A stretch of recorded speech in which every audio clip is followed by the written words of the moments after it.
नमस्कार दोस्तों, आपका शिक्षा विद सीताराम यूट्यूब चैनल में हार्दिक स्वागत है। तो चलिए आगे हैं, वो 8th क्लास का अपना सेकंड लेसन है चल रहा था। तो इससे पहले वाले वीडियो में जहाँ तक पढ़ा है उससे आगे है वो हम देखते हैं। दही एवं ब्रेड का बनाना। दही एवं ब्रेड का बनाना। आप कक्षा 7 में यह पढ़ चुके हैं कि जीवाणु दूध को दही में परिवर्तित, और कौन सा जीवाणु है ये मैंने इससे पहले वाले वीडियो में आपको बताया था। तो आप है वो कमेंट कीजिएगा कि कौन सा जीवाणु है वो दूध को दही में परिवर्तित करता है। आप ज़रूर है वो कमेंट कीजिएगा। हमने अपनी माँ को गर्म दूध में थोड़ा सा दही मिलाते हुए देखा है, जिससे दही जम जाता है। इसमें आश्चर्य हुआ, ऐसा क्यों? दही में अनेक सूक्ष्म जीव पाए जाते हैं, जिनमें लैक्टोबैसिलस नामक जीवाणु प्रमुख है, जो दूध को दही में परिवर्तित कर देता है। यानी ये जो जीवाणु है लैक्टोबैसिलस, ये क्या कर देता है? दूध को दही में परिवर्तित कर देता है।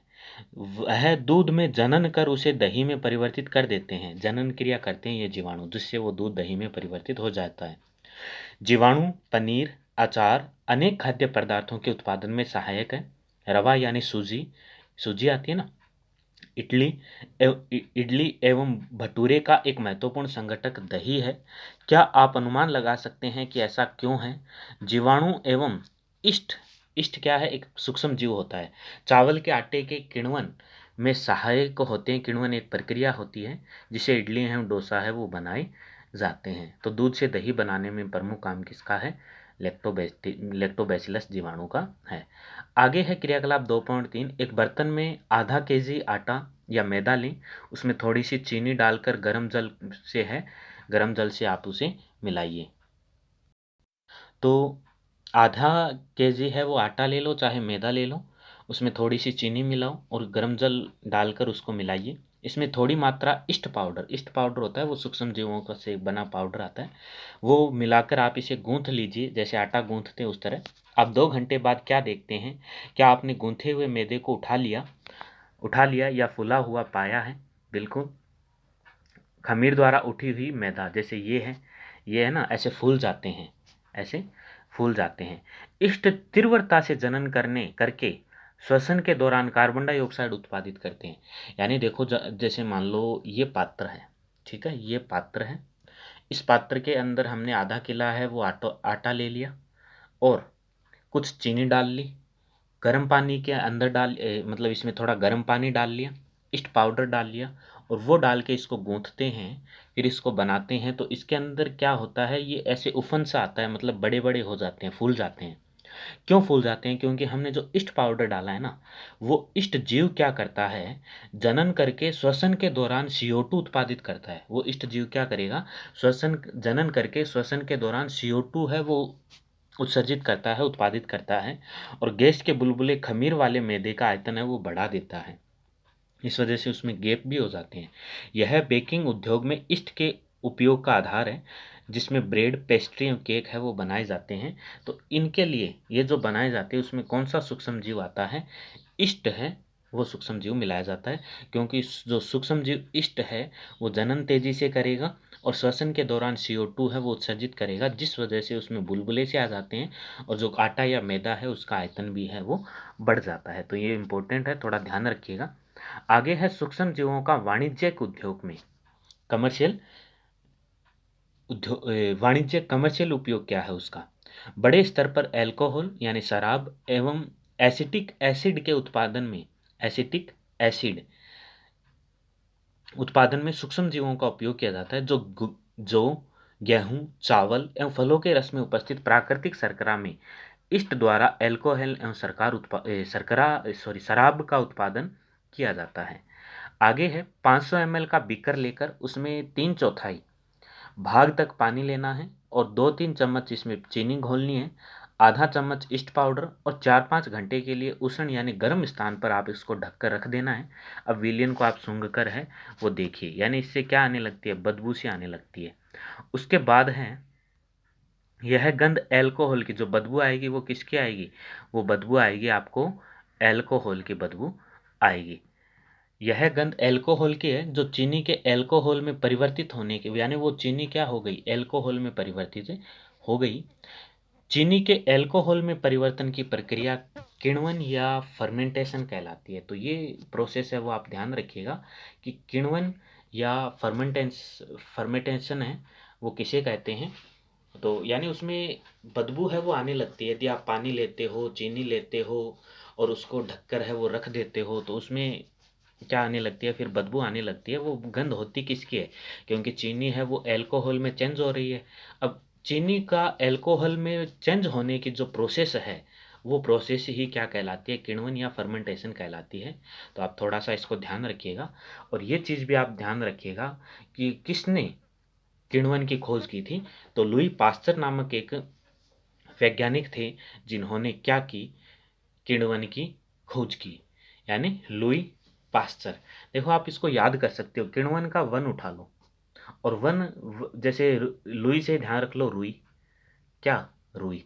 यानी रुई है किसी की हमें पेड़ पौधों से प्राप्त होती है, वनों से प्राप्त होती है। तो रुई से लुई और किण्वन से वन। तो किण्वन है वो उसकी खोज किसने की थी? लुई पास्चर ने की थी। आगे नेक्स्ट है वो देखते हैं सूक्ष्म जीवों के औषधीय उपयोग। जब कभी आप बीमार पड़ते हैं तो डॉक्टर आपको पेनिसिलिन का इंजेक्शन देते हैं अथवा कोई अन्य प्रतिजैविक की गोली अथवा कैप्सूल देते हैं। इन औषधियों का स्रोत सूक्ष्म जीव है। ये बीमारी पैदा करने वाले सूक्ष्म जीवों को क्या कर देते हैं? नष्ट कर देते हैं या उनकी वृद्धि को रोक देते हैं।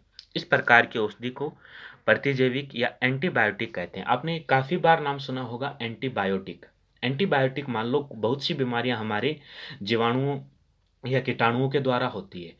उन जीवाणुओं या कीटाणुओं को संख्या में कमी लाने या उन जीवाणु या कीटाणुओं को नष्ट करने के लिए जिस पदार्थ या जिस औषधि का हम प्रयोग करते हैं वो औषधि या वो पदार्थ है, अंग्रेजी में उसे एंटीबायोटिक कहते हैं और हिंदी में उसे प्रतिजैविक कहते हैं, वो कहलाते हैं। तो ये आप अंडरलाइन है वो इसको कर लीजिएगा कि एंटीबायोटिक या प्रतिजैविक पदार्थ किसे कहते हैं। यानी बहुत सी बीमारियां सूक्ष्म जीवों के कारण होती है, तो उन सूक्ष्म जीवों की नष्ट करने और सूक्ष्म जीवों की वृद्धि को रोकने के लिए जिस औषधि का प्रयोग किया जाता है वो औषधि क्या कहलाती है? प्रतिजैविक या एंटीबायोटिक कहलाती है। तो इंपॉर्टेंट है, थोड़ा ध्यान में रखिएगा। आगे है आजकल जीवाणु और कवक में अनेक प्रतिजैविक औषधियों का उत्पादन हो रहा है। जीवाणु और जो कवक है उनसे अनेक हमें क्या मिल रही है? एंटीबायोटिक मिल रही है। जैसे स्ट्रेप्टोमाइसिन है, टेट्रासाइक्लिन है, एरिथ्रोमाइसिन है। सामान्य रूप से उपयोग में ली जाने वाली प्रतिजैविक है।